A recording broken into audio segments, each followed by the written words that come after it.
କ୍ୟାମେରାରେ କେବେ ଥିବା ଫଟୋକୁ ଆପଣ କେବେ ଦେଖିଛନ୍ତି କି? ଏହି ଭିଡ଼ିଓ ହେଉଛି ମାର୍ଚ୍ଚ 2021ର ଓଡ଼ିଶା କଳାହାଣ୍ଡି ଜିଲ୍ଲାର ଏକ ଛୋଟ ଗାଁ ଚିକିଲିର। ରାତିର ଅନ୍ଧକାରରେ କିଛି ଲୋକ ଟ୍ରାକ୍ଟରରେ ଜଙ୍ଗଲ ଦେଇ ଯାଉଥିଲେ ଏବଂ ସେତେବେଳେ କ୍ୟାମେରା ଏହାକୁ ରେକର୍ଡ କରିଥିଲା। ଏହି ଭୟାନକ ଚିତ୍ର ସାବଧାନତାର ସହିତ ଦେଖ। ଏକ ଧଳା ରଙ୍ଗର ଛାୟା ରାସ୍ତା କଡ଼ରେ ବୁଲୁଥିବା ଦେଖାଯାଏ ଏବଂ ତାପରେ ଏହା ଅଦୃଶ୍ୟ ହୋଇଯାଏ। ଏହା ଏକ ଭୂତ ଥିଲା କି ନା କେବଳ ଏକ ଭ୍ରମ?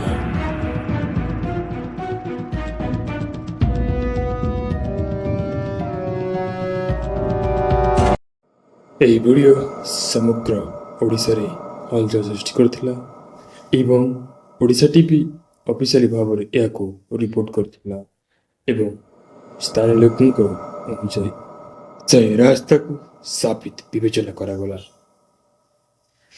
ଲୋକମାନେ କୁହନ୍ତି କିଛି ବର୍ଷ ପୂର୍ବେ ସେଠାରେ ଜଣେ ମହିଳାଙ୍କ ମୃତ୍ୟୁ ହୋଇଥିଲା ଏବଂ ଏହାପରେ ରାତିରେ କେହି ସେଠାକୁ ଯାଆନ୍ତି ନାହିଁ।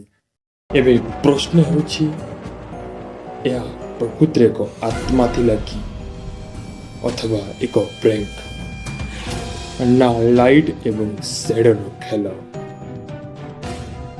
ଏବଂ ଯଦି ତୁମେ ଏପରି ରିଏଲ ଭୟାନକ କାହାଣୀ ଶୁଣିବାକୁ ପସନ୍ଦ କରୁଛ ତାହେଲେ ଚ୍ୟାନେଲକୁ ସବସ୍କ୍ରାଇବ କରିବା ପାଇଁ ନ ଭୁଲିବେ, କାହିଁକି ନା ମୁଁ ଭବିଷ୍ୟତରେ ଆହୁରି ଭୟାନକ କାହାଣୀ ଆଣିବି।